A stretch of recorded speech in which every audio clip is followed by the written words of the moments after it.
Sometimes the quietest woman in the room is the one holding the match that burns everything down. The champagne glasses sparkled beneath $3 million worth of crystal chandeliers while Manhattan's richest families filled the grand ballroom of the Beaumont Gala, laughing, smiling, pretending their lives were perfect. But at exactly 11:43 p.m. the entire room went silent. Evelyn Carter stood alone near the center table, one hand resting gently against her 8-month pregnant belly while hundreds of eyes fixed on her. Husband Damian Blackwood, the billionaire founder of Blackwood Capital, adjusted the cuff of his custom tuxedo with the calm confidence of a man who believed the world belonged to him, his dark hair perfectly styled, his silver watch catching the warm gold light as cameras flashed around him. Beside Damian stood Vanessa Hale, tall, blonde, polished like a luxury advertisement, wrapped in a silver gown that looked painted onto her body. Evelyn noticed the detail immediately because she used to help Damian choose every woman in those rooms, every investor, every partner, every image he wanted the world to see. But tonight she realized something painful: she was no longer part of that image. "Tonight marks a new chapter for Blackwood Capital," Damian announced smoothly, raising his glass toward the crowd. Applause rolled across the ballroom like thunder. Evelyn forced a small smile even as the baby shifted inside her ribs, sharp enough to steal her breath. She had spent 6 years helping Damian build this empire, 6 years editing contracts at midnight, calming investors during financial panic attacks, rewriting presentations while morning sickness twisted her stomach, and standing beside him while magazines called him America's youngest financial genius. But now, as she watched him smile at Vanessa, something cold settled into her chest. Damian extended his arm toward the blonde woman beside him. "And none of this would have been possible without the future of this company standing next to me tonight." The room erupted again, louder this time. Several guests turned toward Vanessa, clapping while whispers spread between tables like wildfire. Evelyn felt her fingers tighten around the stem of her water glass. Future of the company, not wife, not mother of his child, not the woman who built half the foundations beneath his fortune. Future. Suddenly Vanessa laughed softly and rested manicured fingers against Damian's arm like she belonged there, like Evelyn had already disappeared from the picture. Across the ballroom a violinist continued playing, though the melody now sounded distant, warped, underwater. Evelyn noticed tiny details because shock always slowed time: the smell of expensive perfume, the soft clink of ice cubes against crystal, the reflection of herself in the mirrored walls. Pale, exhausted, invisible, Damian finally looked at her, and for one brief second she thought maybe he would correct himself, maybe he would remember the woman carrying his son. Instead he smiled politely, the same cold professional smile he used during hostile takeovers. "Evelyn's been emotional lately," he said casually, earning uncomfortable laughter from a few nearby investors. "Pregnancy's been harder on her than expected." Heat rushed into Evelyn's face, not because of anger, because of humiliation, because she recognized the look in everyone's eyes, pity, the kind reserved for women, slowly being erased in public. Her throat tightened, but she refused to cry. Not here, not in front of cameras, not in front of Damian Blackwood. Vanessa leaned closer, pretending concern. "Maybe you should get some air, sweetheart, you look pale." Sweetheart, the word landed like poison wrapped in silk. Evelyn stared at her husband, waiting for him to defend her, waiting for one flicker of loyalty. But Damian simply sipped his whiskey and glanced toward the reporters near the stage, already moving on, already done with her, and that was the exact moment something inside Evelyn Carter went completely silent, not broken, not shattered, silent. She slowly removed the diamond wedding ring from her finger, the massive stone catching the ballroom light one last time, then she placed it carefully beside Damian's glass without saying a single word. The entire table froze. Damian looked down at the ring, confusion flickering across his face. For the first time all night Evelyn turned and walked away, heels clicking softly across white marble while whispers exploded behind her, but she never looked back because hidden inside her purse was a black flash drive labeled morning, and by sunrise the man who humiliated her in front of Manhattan's elite would wake up to discover his empire no longer belonged to him. Rain hammered against the windshield as Evelyn drove through downtown Manhattan with trembling fingers wrapped around the steering wheel. The city lights blurred into streaks of gold and white through tears she refused to let fall. Not yet, not while Damian's voice still echoed in her head. Emotional lately, she repeated the words silently, tasting the humiliation behind them. After everything she had done for him, after every sacrifice, every sleepless night, every investor meeting where she smiled Through nausea and exhaustion he reduced her to a fragile inconvenience. The baby shifted again, and Evelyn pressed one hand gently against her stomach, breathing slowly. The doctor had warned her about stress 2 weeks ago: elevated blood pressure, swollen ankles, exhaustion that no amount of sleep fixed. But Damien had not even attended the appointment. He sent flowers instead, white orchids with a note that simply read, "Proud of you." She almost laughed thinking about it now, because Damien Blackwood had mastered the art of appearing devoted while emotionally disappearing inch by inch, year by year. The truth was, he had started leaving long before Vanessa Hale entered the picture. Evelyn noticed it first in small moments: the way he stopped asking how she slept, the way business calls became more important than dinner, the way his eyes drifted toward his phone whenever she spoke about the baby. And then came the late-night meetings, private flights, unexplained hotel charges hidden beneath corporate expenses. She ignored the signs because women in love often confuse loneliness for loyalty. The traffic light turned red outside Lexington Avenue, and Evelyn finally looked at herself in the rearview mirror. Mascara untouched, posture straight, diamond earrings still catching light like tiny stars. She looked composed, almost elegant, but her eyes told the truth. They looked tired, deeply tired, not from pregnancy, from carrying a marriage. Alone, her phone buzzed suddenly. Damien's name flashed across the dashboard screen once, twice, 3 times. She let it ring. Voicemail followed immediately. "Evelyn, do not do this tonight. Investors are still here and people are asking questions. Call me back before you make this worse." Worse? She stared at the phone in disbelief, because somehow even now Damien believed her silence was the problem, not his cruelty, not his betrayal, not the public humiliation inside that ballroom. Another message arrived, this time from Vanessa. "Hope you made it home safe, sweetheart. Tonight was awkward for everyone." The smile that crossed Evelyn's face then was not sadness, it was clarity, because for the first time in years she finally understood something important. Damien and Vanessa believed she would quietly endure all of it: the affair, the disrespect, the isolation, the lies. They thought pregnancy had made her weaker, softer, easier to control, but neither of them knew what sat inside the black leather purse on the passenger seat beside her. Inside that purse rested years of financial records, voice recordings, secret transfers, and private emails, evidence Damien trusted her enough to hide because he never imagined the silent wife beside him was carefully watching everything. And somewhere deep beneath the grief and exhaustion, another emotion slowly began to rise: calm, cold, unstoppable determination.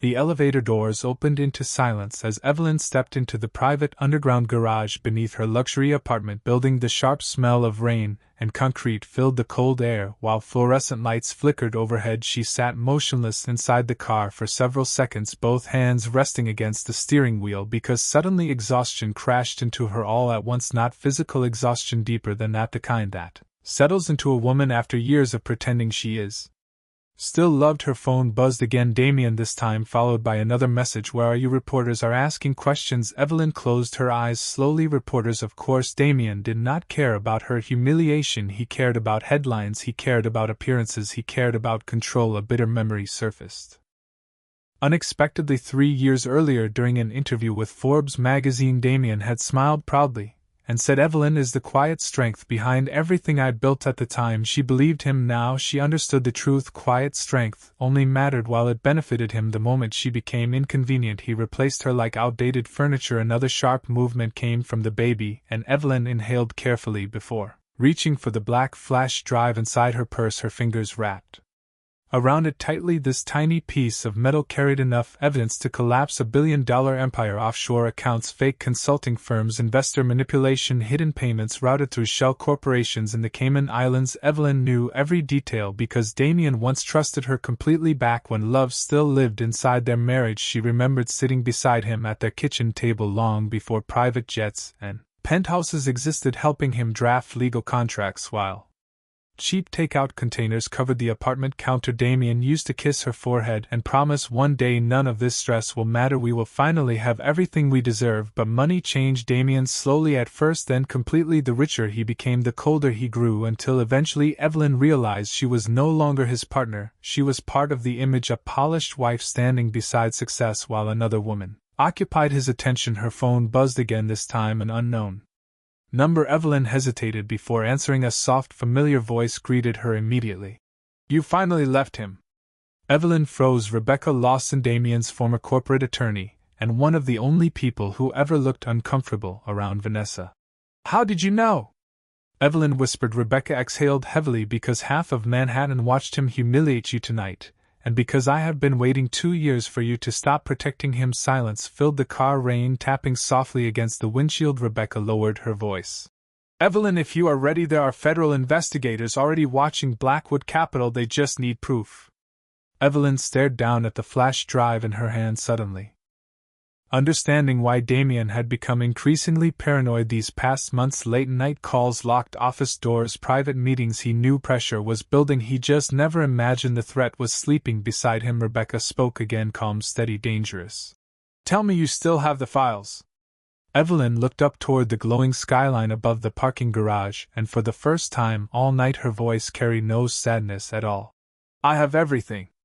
Rebecca Lawson arrived 23 minutes later wearing a charcoal wool coat over black slacks, her auburn hair tied back tightly. Despite the storm outside, she carried no umbrella, only a leather briefcase tucked beneath one arm, and the expression of someone who had already made a difficult decision years ago. The elevator doors opened directly into Evelyn's penthouse, and Rebecca stepped inside quietly, taking in the scene without judgment. The untouched tea on the kitchen island, the white maternity heels abandoned near the doorway, the silence that felt heavier than the rain against the windows beyond Manhattan glittered below them, cold and distant like another world entirely. Evelyn stood near the dining table, still holding the black flash drive in one hand, while her other rested protectively against her stomach. For several seconds neither woman spoke, because some moments do not need conversation, they only need recognition. Rebecca finally exhaled softly.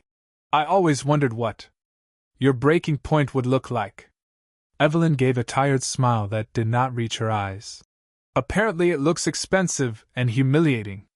Rebecca removed her coat slowly, placing the leather briefcase onto the marble counter. You did the hardest part already. Evelyn frowned. Leaving?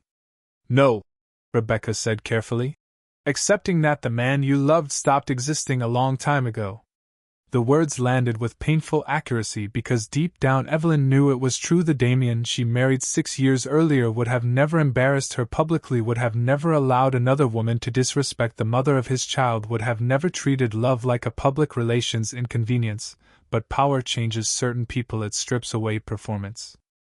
Until only ambition remains, and Damien Blackwood had become a man addicted to winning even at the cost of the people closest to him. Rebecca walked toward the floor-to-ceiling windows overlooking Central Park and folded her arms. Federal investigators started monitoring Blackwood Capital 11 months ago after irregular offshore transfers triggered internal banking alerts. Evelyn's eyes narrowed immediately. 11 months, the exact same month Damien started sleeping in the guest room under the excuse of late-night conference calls, the exact month Vanessa Hale suddenly appeared at charity events smiling beside him like a carefully planned replacement. Rebecca continued calmly. They suspected financial fraud, but they could not prove direct involvement. Everything was hidden behind layers of shell corporations, consulting firms, and overseas accounts. Evelyn looked down at the flash drive again. But I can prove it. Rebecca nodded once. Yes, you can. Silence settled between them, heavy and dangerous, the city lights reflecting across the marble floors while thunder rolled faintly somewhere over the Hudson River. Evelyn slowly walked toward the kitchen island, opening the hidden compartment beneath the counter where she kept a second encrypted drive, then a third, then printed financial statements stacked inside a slim white folder. Rebecca stared at the documents in disbelief. My God! Evelyn's voice remained steady, almost emotionless now. Damien stopped seeing me years ago, Rebecca. That was his biggest mistake. He talked about everything in front of me because he thought pregnancy made me weak, emotional, distracted. She looked up, cold clarity filling her expression. But invisible women notice everything. Rebecca opened the folder carefully, reviewing transfer logs, private wire confirmations, luxury property purchases registered under false corporate names. Every page painted the same picture: systematic fraud hidden beneath billionaire glamour. These alone could trigger a federal seizure, Rebecca whispered. There is more, Evelyn replied quietly, then reached for her phone, unlocking a private audio folder. Dozens of recordings appeared on screen: business calls, investor conversations, arguments between Damien and Vanessa discussing hidden assets, fake consulting contracts, manipulated earnings reports. Rebecca looked genuinely shaken now. How long have you been collecting this? Evelyn hesitated because the truth sounded heartbreaking even to her. Since the first time he lied to my face and expected me to smile anyway. Rain streaked down the enormous glass windows behind them, while somewhere below taxis moved through midnight traffic, unaware that one of the largest financial collapses in Manhattan history was quietly beginning 30 floors above street level. Rebecca closed the folder slowly. Once we send this, there is no going back. Evelyn laughed softly, though there was no joy in the sound. There has not been a way back for a very long time. Her phone buzzed again, Damien calling for the 8th time tonight. Rebecca glanced toward the screen. Are you going to answer? Evelyn stared at his name for several seconds, memories flashing through her mind too quickly to hold. Their first tiny apartment in Brooklyn, ramen noodles at midnight, Damien practicing investor pitches while she corrected grammar, the night he proposed with a modest diamond ring because it was all they could afford back then. He cried when she said yes, real tears, honest tears, and for one dangerous second Evelyn mourned that version of him all over again. Then another memory replaced it, Damien standing beside Vanessa in front of Manhattan's elite, introducing another woman as the future of his company while treating his pregnant wife like an embarrassing obligation. The grief inside her hardened instantly. She silenced the call without answering. Rebecca watched carefully. You still love him? Evelyn's throat tightened, because love does not disappear simply because trust does. Part of me probably always will, she admitted quietly. But I finally loved myself more. Rebecca nodded slowly, like someone hearing a survivor speak after years of silence. She opened the briefcase and removed a thin silver laptop. Then let us finish this. The next 2 hours passed in near complete silence except for keyboard clicks, distant thunder, and occasional breathing exercises whenever the baby pressed painfully against Evelyn's ribs. Rebecca transferred files onto encrypted servers while cross-checking transaction dates against ongoing federal investigations. Every new document connected another piece of Damien's hidden empire: offshore accounts in Singapore, undeclared partnerships through Luxembourg, manipulated charitable foundations used to disguise money movement. The scale of it became impossible to ignore. He knew exactly what he was doing, Rebecca murmured at one point. Yes, Evelyn replied quietly. That is what scares me the most. At 1:14 in the morning, another message arrived from Vanessa, this one attached to a photograph taken less than an hour earlier. Damien sat inside the Gala after-party lounge, whiskey in hand, while Vanessa leaned against his shoulder, both smiling beneath warm amber lighting. The caption read, "He is happier now, please stop making tonight harder for him." Evelyn stared at the image silently before placing the phone face down on the counter. Rebecca looked furious. That woman has no idea who she is talking to. Evelyn's expression never changed. No, she does not.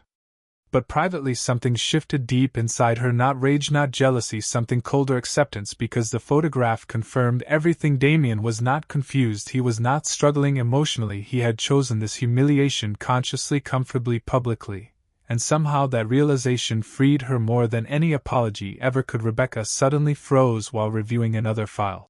Wait. Evelyn looked up immediately. What is it?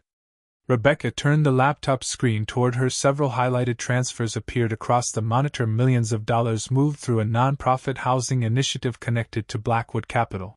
These transactions are illegal. If investigators trace investor money through these accounts, it becomes federal wire fraud. Evelyn leaned closer, studying the dates, then suddenly remembered a conversation from 7 months earlier. Damien pacing their bedroom while speaking aggressively on the phone. He told her not to ask questions when she entered the room. Later that night he bought her a $7,000 bracelet. The next morning she never wore it. Rebecca looked stunned now. Evelyn, this is bigger than corporate misconduct. This could destroy him completely. Destroy him, the phrase echoed uncomfortably inside her chest, because despite everything, Damien was still the father of her child, still the man whose heartbeat once calmed her during difficult nights, still the person she planned to grow old beside. For a brief painful moment she imagined tomorrow morning headlines, reporters, cameras, scandal. She imagined Damien alone, surrounded by collapsing walls of his own creation, and unexpectedly tears filled her eyes. Rebecca softened immediately. Hey! Evelyn pressed trembling fingers against her mouth, trying to breathe through the emotional weight crushing her chest. I did not want this, she whispered.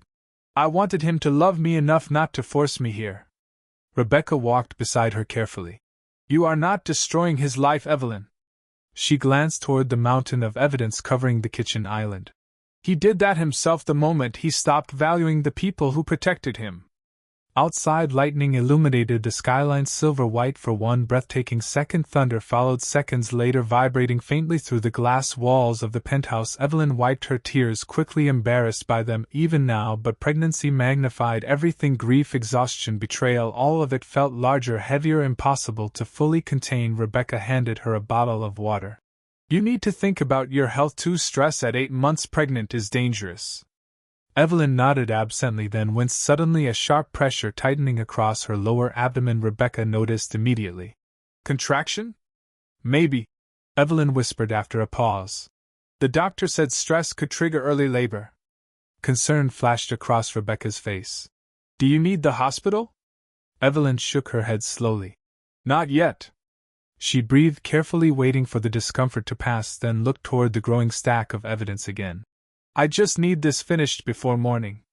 By 2:37 a.m. the apartment looked less like a luxury penthouse and more like a war room. Documents spread across marble counters, encrypted drives lined beside laptops, coffee cups untouched because either woman had the appetite to drink them. Evelyn sat wrapped in a cream cashmere blanket, while Rebecca finalized secure transfers to federal investigators. Every click of the keyboard felt irreversible. Another door closing, another bridge collapsing behind them. Suddenly Rebecca's phone buzzed. She answered quietly, stepping several feet away near the windows. Evelyn could not hear the full conversation, only fragments. Yes, tonight. Enough for immediate action. Warrants possible before dawn. Rebecca ended the call slowly, then turned toward Evelyn with an expression that changed everything.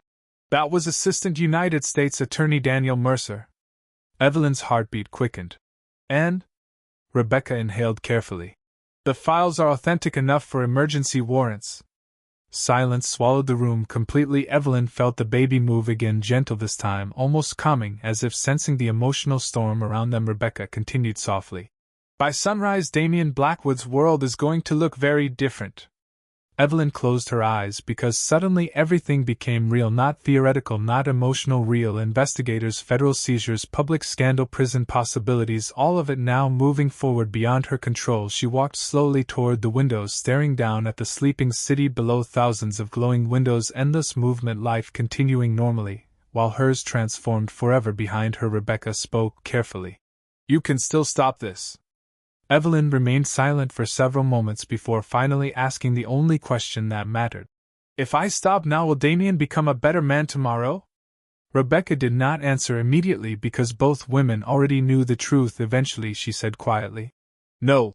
Evelyn nodded once, then looked down at the diamond wedding ring still resting inside her palm. She had carried it unconsciously all night without realizing. Now beneath the city lights the stone looked strangely small, colder than before. She remembered the day Damian proposed during a snowy December evening in Brooklyn. He was nervous, smiling, hands shaking slightly while promising her forever. She believed him completely back then. Maybe he even believed himself. Maybe ambition had not consumed him yet. Maybe love had once been real. But standing there now, 30 floors above Manhattan, Evelyn finally understood something devastating. People do not lose themselves all at once. They abandon small pieces, slowly, compromise by compromise, lie by lie, until eventually there is nothing recognizable left. She placed the ring gently onto the marble windowsill beside her, then turned back toward Rebecca. Send everything. Rebecca held her gaze for one long second, then nodded firmly and pressed enter. Somewhere deep inside encrypted federal servers, years of hidden corruption exploded into motion. Timestamps transferred, investigators alerted, warrants prepared, financial institutions notified, and in the center of it all stood a quiet, pregnant woman who had finally stopped begging to be chosen. At 3:08 a.m. Damian Blackwood finally stopped calling. At 4:11 in the morning, Manhattan looked strangely peaceful from 30 floors above the city streets. Traffic lights blinked over empty intersections, steam drifted through alleyways, and somewhere far below a siren echoed through the darkness. But inside Evelyn's penthouse nothing felt peaceful anymore. The air itself seemed charged, like the moment before a thunderstorm breaks. Rebecca sat at the kitchen island reviewing final confirmation emails from federal investigators while Evelyn stood barefoot near the nursery doorway, one hand resting against the pale wooden crib Damian had insisted on importing from Italy 6 months earlier. She stared silently at the tiny folded blankets stacked neatly beside the rocking chair, and for the first time that night fear finally reached her. Not fear for herself, fear for her son, because by sunrise his father's name would become front-page scandal across every major news network in America. Her phone vibrated softly against the countertop. Another Unknown number. Evelyn hesitated before answering. Mrs. Blackwood? A calm male voice asked. This is Daniel Mercer with the United States Attorney's Office. I wanted to personally confirm receipt of the materials. Evelyn glanced toward Rebecca, who gave a small reassuring nod. I understand, Evelyn replied quietly. Mercer paused briefly before continuing. I know tonight cannot be easy for you, but what you provided may expose one of the largest financial fraud operations this office has seen in years. Evelyn closed her eyes for a moment because hearing it spoken aloud made everything heavier, somehow more permanent. Will there be arrests? She asked softly. Possibly, Mercer answered carefully.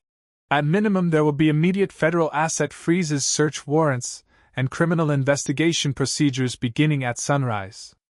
Sunrise. Evelyn looked toward the massive windows where faint shades of blue had started bleeding slowly into the black sky. Dawn was coming faster than she expected. Mercer lowered his voice slightly. Mrs. Blackwood, there is something else you should know. Your husband attempted to transfer nearly $40 million offshore approximately 90 minutes ago. Rebecca looked up sharply from across the room. Evelyn's stomach tightened instantly. Was he successful? No, Mercer replied. The accounts were flagged and frozen after your files were verified. Silence followed. Then Mercer added one final sentence that sent a chill through the room. Your husband already knows something is wrong. The call ended quietly, but the atmosphere inside the penthouse changed immediately. Rebecca stood from the kitchen island. He is panicking. Evelyn wrapped both arms gently around herself, suddenly cold despite the warmth of the apartment. Damien never panics. Men like Damien always panic when money stops obeying them, Rebecca replied grimly. Another contraction tightened suddenly across Evelyn's abdomen, stronger this time, enough to force her against the nursery doorway. She inhaled sharply. Rebecca crossed the room immediately. That one looked worse. Evelyn nodded slowly, breathing through the discomfort. It is still irregular.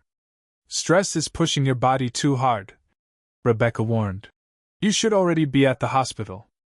But before Evelyn could answer, headlights suddenly swept across the penthouse windows from the private underground entrance below. Both women froze. Then seconds later the elevator chimed softly from the main hallway. Rebecca's expression darkened instantly. Tell me he does not have access to this floor anymore. Evelyn's face drained of color because there was only one person in Manhattan who still carried private elevator authorization to the penthouse, Damien Blackwood. And after nearly 5 hours of silence, he had finally come home.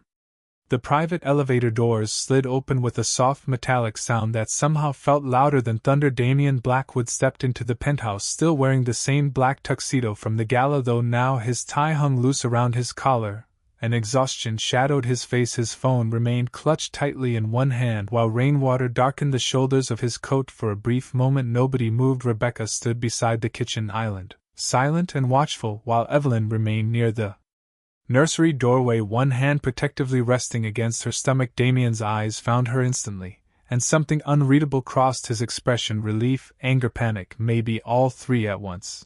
What the hell is happening? He demanded finally, his voice low and strained. My accounts are frozen. Investors are calling me at 4 in the morning, and half my legal department disappeared without answering their phones. Evelyn said nothing at first, and that silence unsettled him more than shouting ever could. Damien glanced toward Rebecca, then immediately understood. You. Rebecca crossed her arms calmly. Good evening, Damien. He laughed once without humor. Do not do this right now, Rebecca. Then his attention snapped back toward Evelyn. Tell me this has nothing to do with you. Evelyn stared at him quietly beneath the soft nursery light, and for the first time Damien noticed something terrifying. Her sadness was gone, not hidden, gone, replaced by a calmness he had never seen before. Another sharp pain tightened across Evelyn's abdomen, and she inhaled carefully. Damien noticed immediately, instinct overriding everything else. Are you okay? He stepped toward her automatically, but Evelyn took one small step back, and that tiny movement hit him harder than any argument ever could. Damien froze completely, the distance between them suddenly enormous despite only a few feet of marble floor separating them. Evelyn, he whispered more carefully now. Talk to me. Outside the windows dawn slowly began, washing pale blue light across Manhattan, turning the skyline cold silver. Rebecca reached toward the laptop on the counter, quietly closing several financial files before Damien could fully see them, but he had already seen enough. Panic flickered behind his eyes. No, He murmured almost to himself, then louder. No, this is insane. His phone started ringing again, another investor, another executive, another disaster waiting on the other end, but Damien ignored it completely. You went to federal investigators? Evelyn finally spoke, her voice soft, steady, almost exhausted. I went to people who still understand consequences. Damien stared at her in disbelief, like he no longer recognized the woman standing in front of him. You are destroying everything we built. Evelyn's expression never changed. No, Damien. She glanced toward the wedding ring still resting on the windowsill beside the storm-covered glass. I am finally stopping you from destroying what was left of me. Silence swallowed the penthouse completely. Even the city outside seemed to disappear beneath the weight of those words. Then suddenly Damien's phone buzzed again, this time with a breaking news alert across the screen. Blackwood Capital under federal investigation following alleged financial fraud allegations. Damien looked down at the headline, and all the color slowly drained from his face. Damien stared at the glowing headline on his phone as though refusing to understand the words Blackwood Capital under federal investigation following alleged financial fraud allegations. Beneath it another alert appeared, then another. Major financial networks were already reporting federal asset freezes, anonymous whistleblower evidence, and emergency warrants tied to offshore transactions. The speed of it shocked even him, because men like Damien spent their entire lives believing power could always buy more time. His breathing became uneven while calls flooded endlessly across his screen. Board members, investors, private attorneys, public relations executives, everyone demanding answers, nobody offering solutions. Rebecca watched him silently from across the penthouse while Evelyn remained near the nursery doorway, exhaustion visible beneath her calm expression. Another contraction rolled through her body, slower this time, but stronger. Damien noticed immediately, though panic still clouded his face. You should be resting, he muttered distractedly, almost automatically. Evelyn gave a faint hollow smile, because even now he still spoke to her like a problem that could be managed instead of a person he had broken. Damien suddenly looked toward Rebecca again. Who else has access to those files? Rebecca answered coldly. Enough people that deleting evidence will not save you. Damien laughed sharply, once disbelief twisting across his features. You think this ends me? He stepped toward the kitchen island, grabbing one of the financial reports scattered beside the laptop. I built Blackwood Capital from nothing. His voice rose louder, now more desperate than angry. Do you understand how many politicians, investors, and banks are connected to this company? Nobody lets an empire collapse overnight. Evelyn finally looked directly at him then, and something in her gaze made him stop talking, because for the first time Damien realized she was not bluffing. She had already accepted the consequences long before he walked through the elevator doors. Another breaking news notification flashed across the television, automatically activating in the living room. Market analysts discussing emergency trading suspensions, helicopters circling above Blackwood Tower, reporters gathering outside federal buildings. One anchor spoke the words that changed everything. Sources confirm federal agents are currently executing search warrants connected to Blackwood Capital properties across Manhattan. Damien slowly turned toward the television, all remaining confidence draining from his face. His empire was no longer protected by closed doors, private meetings, or expensive lawyers. It was public now, exposed under bright, unforgiving lights, the same way he exposed Evelyn at the gala only hours earlier. His phone rang again, this time Vanessa Hale's name appeared across the screen. Damien answered instantly. Vanessa, where are you? Her voice came through, panicked and shaking, loud enough for both women to hear. Federal agents came to my apartment, Damien. They took my laptop. They are asking questions about offshore transfers. What is happening? Damien closed his eyes briefly, pressing trembling fingers against his forehead, because suddenly the reality became unavoidable. The life he carefully controlled was collapsing in real time, piece by piece, call by call, headline by headline. Evelyn watched him silently. And despite everything, despite the betrayal, humiliation, and heartbreak, part of her still mourned the man standing in front of her, because destruction rarely looks cinematic. In real life, sometimes it simply looks like a frightened, exhausted man realizing too late that the quiet woman he underestimated had finally stopped protecting him. The first federal agents arrived at Blackwood Tower at 6:02 in the morning, black SUVs lining the curb beneath flashing camera lights, while reporters crowded behind metal barricades shouting questions into the cold Manhattan air. Inside the penthouse, silence still hung heavily between Damien and Evelyn, though now it felt less like anger and more like the aftermath of an earthquake. Something permanent had shifted, and neither of them, knew how to stand normally anymore. Damien sat at the edge of the marble kitchen counter staring blankly at his phone while non-stop notifications flooded across the screen. Stock suspension, emergency shareholder meetings, leaked financial documents, anonymous insider testimony. Every few seconds another piece of his carefully built empire cracked apart in public. Evelyn watched him quietly from across the room, wrapped in a cream blanket, one hand resting beneath her stomach. Exhaustion pulled at every movement now, but strangely she no longer felt emotionally overwhelmed. She felt empty in the calmest possible way, like someone who had spent years drowning and finally stopped fighting the water. Another contraction tightened across her abdomen, hard enough to steal her breath completely. This time Rebecca stood instantly.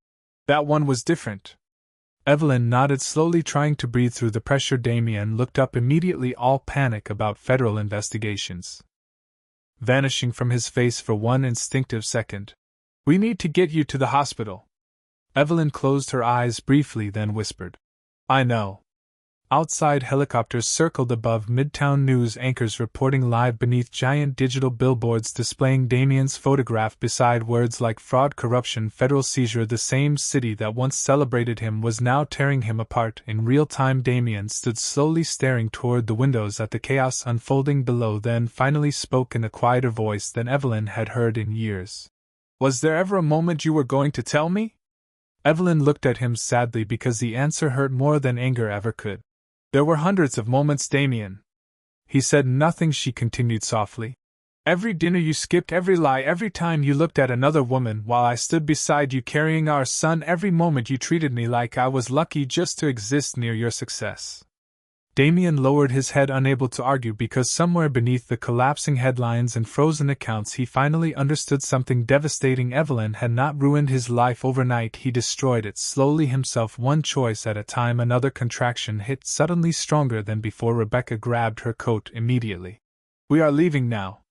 Damien moved toward Evelyn carefully, almost afraid she would pull away again, but this time she allowed him to help steady her arm, not out of forgiveness, simply exhaustion. As the private elevator doors opened, Damien glanced toward her one last time, the confident billionaire from the Gala completely gone, now replaced by a man who looked lost.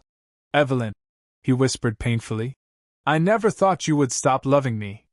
She looked at him for a long moment, while dawn light spilled across the marble floors, and somewhere below Manhattan screamed his downfall across every television screen in America. Then she answered quietly, with tears finally filling her eyes.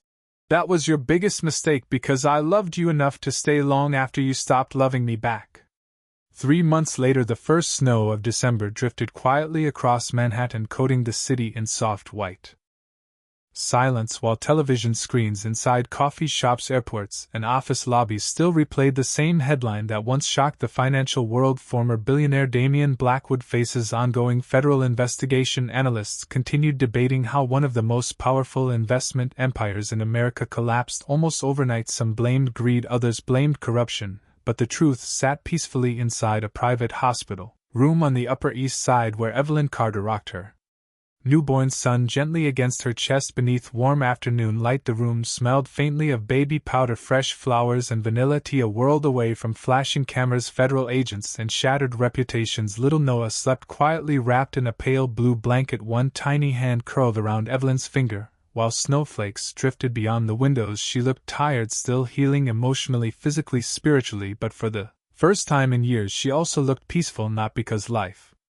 had become easy, but because she no longer carried the exhausting weight of begging someone to value her. A soft knock came at the hospital door before Rebecca Lawson stepped inside, carrying a small gift bag and a folded newspaper beneath one arm. Evelyn smiled faintly. "Please tell me you did not bring legal documents into a maternity ward." Rebecca laughed quietly, setting the newspaper onto the nearby table. "No legal documents today." Evelyn glanced down at the front page and froze slightly. There across the business section was her photograph walking from the hospital weeks earlier, one hand protecting her son from reporters. Beneath the image, bold letters stretched across the page: "The woman behind Wall Street's biggest collapse of the year." Evelyn stared at the headlines silently while Noah shifted sleepily against her chest. Rebecca sat beside the bed carefully. "You know, most people think you planned this for revenge." Evelyn looked back toward the falling snow outside the windows. "They are wrong." Rebecca studied her quietly. "Then why did you really do it?" The answer came slowly: "Because some truths are too heavy to speak quickly." because one day my son will ask me what kind of woman his mother was. Evelyn gently kissed Noah's forehead, her voice almost breaking. And I needed the answer to be someone who finally chose dignity over fear. Silence filled the room afterwards, soft and warm instead of painful. Somewhere in the distance, church bells echoed faintly through the city streets below, life continuing forward the way it always does after destruction. Rebecca eventually stood to leave but paused near the doorway. For what it is worth, Damien requested to see the baby again. Evelyn closed her eyes briefly, not angry, not bitter, simply sad. Maybe one day. After Rebecca left, Evelyn remained alone beside the window, rocking Noah slowly while evening light faded across Manhattan. Below, the city still worshipped powerful men, money, influence, status, but high above the noise a quiet woman held her child peacefully in her arms, finally understanding something the world often forgets. Some men lose everything they own simply because they never learned the value of a woman who loved them when they had nothing.